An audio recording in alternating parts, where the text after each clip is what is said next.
ডেকে বললেন, গোলাম, আমি জীবন বানালাম, মরণ বানালাম, জীবন মরণের মাঝখানে বানালাম রুহু। এই রুহু থাকলে তুমি জিন্দা, রুহুটা না থাকলে তুমি হয়ে যাও মুর্দা। এই যে মিজানুর রহমান আজারি কথা বলতেছে, হাসে, হাত নাড়ে, কথা বলে, কারণ রুহু আছে। এই রুহুটা বের হয়ে গেলে লাশ হয়ে পড়ে যেতে হবে। চিল্লায় বলেন ঠিক কিনা? মক্কার কাফিররা বলল, আব্দুল্লাহর বেটা মুহাম্মদ, রুহু কাকে বলে আমাদের বলো। রুহু দেখতে কেমন, কেমন করে দেহের মধ্যে রুহু ঢুকে, কেমন করে রুহুটা দেহ থেকে উড়াল দেয়। এই রুহুর ব্যাপারে তথ্য দিতে পারলে কালিমা পড়ে সবাই মুসলমান হয়ে যাব।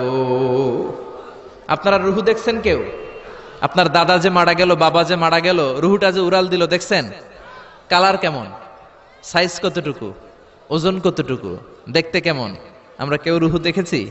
চিল্লায় বলেন দেখেছি। বিশ্বনবীরে বলা হলো, আব্দুল্লাহর বেটা মুহাম্মদ, রুহু কারে বলে যদি বলতে পারো কালিমা পড়বো।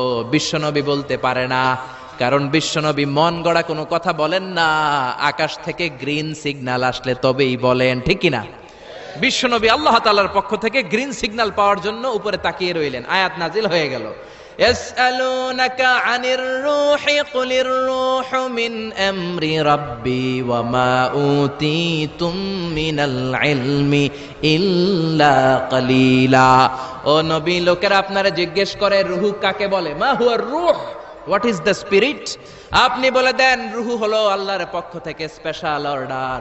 আল্লাহর অর্ডারে এই রূহটা দেহের মধ্যে ঢোকে, আবার আল্লাহর অর্ডারে রূহ বের হয়ে যায়। আল্লাহু আকবার। এই রূহটা মানুষের দেহে ঢুকে কার অর্ডারে, আবার বের হয়ে যাবে কার অর্ডারে?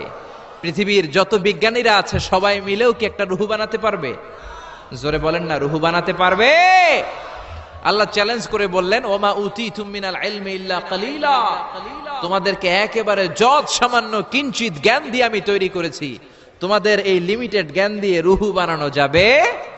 ইউনাইটেড স্টেটস অফ আমেরিকা একজন মেডিকেল সায়েন্টিস্ট এই চ্যালেঞ্জ গ্রহণ করলো। সে চ্যালেঞ্জ গ্রহণ করে বলল, আমি রুহু বের করে ছাড়বো। কি বের করব? রুহু। আমেরিকার ওই মেডিকেল সায়েন্টিস্ট সে চ্যালেঞ্জ করে বলল, আমি রুহু বানাবো। কি বানাবো? উত্তর দিতে হবে কিন্তু, কি বানাবো?